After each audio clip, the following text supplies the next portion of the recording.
Hello and welcome to the Inside Carolina Postgame Podcast. I'm your host for this one, Jon Seiglie. I am joined by Dewey Burke. Dewey, we were just talking a little bit off air, man. Heels picked up a huge win over Florida State, 78-70 in the Dean Dome. Let's just start here. It was a tale of two halves. When you were looking at this game, Dewey, what do you think was the reason why the Heels were able to overcome that halftime deficit and just really take control of this game in that second period? Yeah, I didn't feel maybe as bad as some others did at halftime because we had played so poorly and we're down 10 with them having the ball with that last possession and we give up a layup, no passes to go down 12 at half. And I just had a feeling, number one, we couldn't shoot it that bad again. I was hoping. I thought if we could take care of the ball a little bit better, I thought coach would probably get on those guys a little bit for their defensive play in the first half. And I hoped we would come out with more energy and allow the crowd to get into it. And we did. We spurted right out of the gate at the start of the second half, which really helped give us some confidence. But we had a long stretch there where we didn't turn the ball over. Then from like the 8-minute mark to the 3-minute mark, we started turning it over again a little bit more, which was frustrating. But overall, we took better care of the ball and gave ourselves a chance to be successful on the offensive end. And as a result, played much better and shot free throws fantastically well.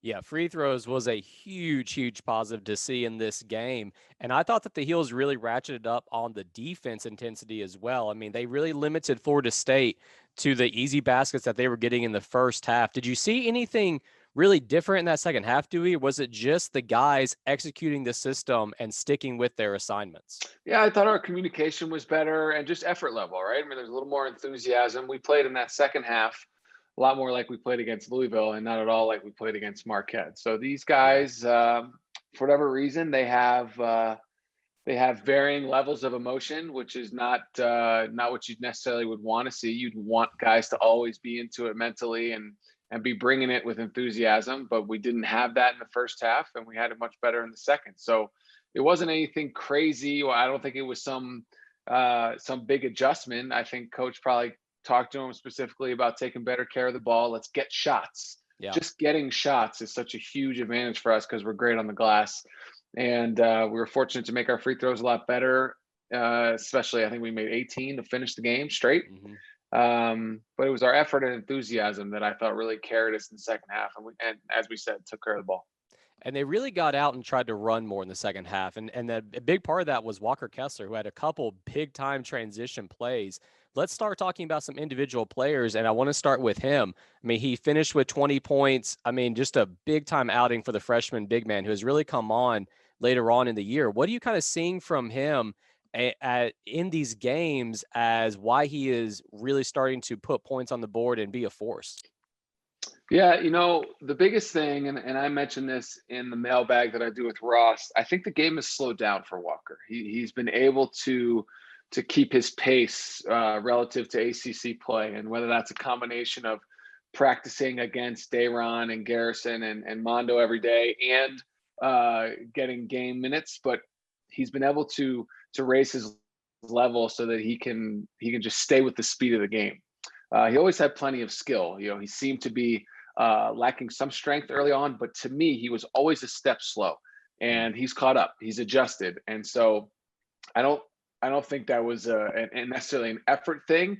It's just sometimes when you get to the college game, you don't realize how big and fast and strong these guys are. You don't understand it, especially if you're 7'1" and your whole high school career has been, not easy, but it's been a different level for you because you were so much bigger than everyone else. Well, now everybody's big, everybody's faster than you, everybody's stronger than you. And so it just took him time to adjust. And I would imagine his practice level has been elevated. So consequently, coach has given him more minutes, a longer leash, and now he's producing. He was fantastic tonight. At times was the best player on the floor. And don't ignore his 4 blocks. He was a rim protector for us against a team that is very big. I mean, Florida State's one of the only teams that is as big as us. And he helped protect the basket on some key plays in that run in the second half. And he also really filled in because Baycott had foul trouble early on, and it was just an issue the whole game. He finally got a big-time dunk there in the second half. I think it released a little bit of frustration there, Armando did. Looking at the rest of the box score, I mean, the next closest in terms of points was Kerwin Walton, who had 13. Caleb Love he ended up mostly from the free throw line, 6 of 6, which was huge down the stretch with 12 points. Who else really stood out to you, though, in this game, Dewey? I mean, it was not a very good shooting game from a percentage-wise, but I think probably the story was the rebounds, because Carolina really fought hard on the glass all night long. They did. I thought Leaky played well tonight. 6 points, 7 rebounds, and 4 assists. He didn't shoot it great, but made some free throws and took care of the basketball. Only 1 turnover, 2 steals. I thought Leaky was good. I thought RJ on the offensive end, even though his percentage was poor, that was a big 3 that he hit. You mentioned Kerwin. The knock that you would have is between Caleb and RJ, 11 turnovers. It's just, you're not going to sustain excellence without taking better care of the basketball. And ultimately that could be what bites us when we get into the tournament. But they make freshman mistakes. Caleb makes a great play, getting to the rim for that finish early in the second half. And then he has a couple brutal turnovers. He makes an unbelievable, all-time block on Scotty Barnes, who's going to be a lottery pick. And the next couple times he had the ball, he turned the ball over. And then he made some free throws late, which was great. He got a shot block late, which was, really another turnover. So he's feast or famine with our freshman guards. But RJ made a couple big shots that we needed. Kerwin was really solid in terms of making free throws late. We're young. We're still young. But this was an important win. I think probably got us in the tournament for sure. Absolutely. I mean, a win over the number 11 ranked Florida State. It brings Carolina to 15-8 overall. It's hard to see them missing the tournament at this point. Let's talk about the energy, though, because you brought it up early. And I don't know if a lot of fans watching may have actually noticed it, but the camera showed that there were actually fans in the arena for the first time all season. I think it definitely helped this team out, having a crowd there. Like you said, in the second half, they're able to get going. To me, there was a distinct energy level that's been missing. Talk to us about that. I mean, first off, as a player, do you think that they were able to feel that excitement and the energy from having fans in the building? In the second half, we didn't give them anything to cheer about in the first half. It crossed my mind that I felt bad for the fans and the students. They finally get to go in the Smith Center and watch a game, and we play as poorly as we can play in the first half, just about. Shot the ball terribly, turned it over, and didn't defend. But I felt, again, as I said earlier, only being down 12 at half. We could have been down 20. We're only down 12. We needed a couple buckets to get going, and the crowd would get into it, and that's what happened. And then they helped us. It's 3,000 versus 21,000. It's a far cry from what it can be. Yeah. But I was happy for the fans that we played much better in the second half. And I think they needed each other. The fans needed us to play better in the second half to give them something to be happy about and make noise about. And the players, they needed the fans to get into it. And they earned it by playing better and bringing their enthusiasm. So I thought it was a little bit of both. I thought they kind of did it together.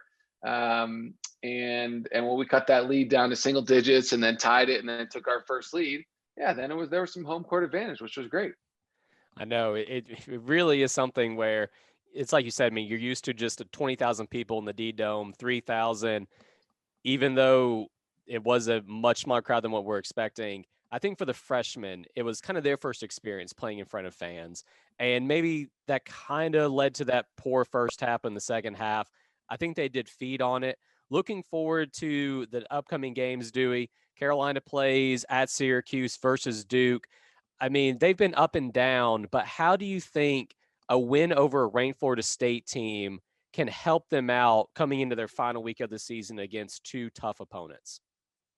I wish I could tell you. Right? Because we played so well against Louisville. They were down and coming off a break and shot terribly, but we pounded them. We were beating Louisville 10 out of 10 times on that night. And then we come out and lay an egg against Marquette. So, and it's another thing I make reference to the mailbag that I do with Ross, but I said in that I unfortunately thought we had the propensity to probably have another game that left a scratch in our head, and that was the Marquette game.